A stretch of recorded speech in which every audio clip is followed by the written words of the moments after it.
everybody, welcome back to the channel. Today we are going to show you how to update your Wi-Fi driver on your Windows 11 so that you can fix the connection problems or your speed issues. So let's get it done in just a few simple steps. You can press Windows plus X for that and go to your devices manager, hit enter.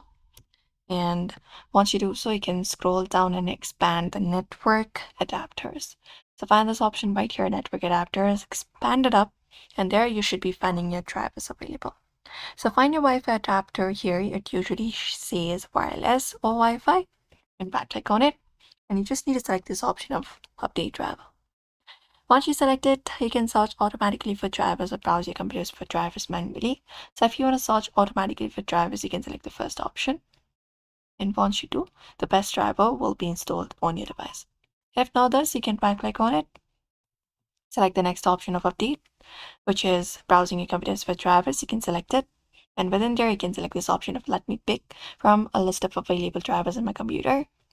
And once that is done, you can select up your model, select the option of next, and once that is done, the driver should be installed, and you can restart your PC if needed. You can just go and do so. And after that is done, you can just go and close this up right here, and that should optionally do it. Apart from that, you can check your Windows update as well. You can go to your settings for that, go to Windows update, and find the option for Windows update here, and check if there is any update available for your device, and then you can restart your PC once that is done. And that's it, your Wi-Fi driver is now updated and your connection should be smooth. So if this video helped you out, smash that like button and subscribe, and see you in the next video.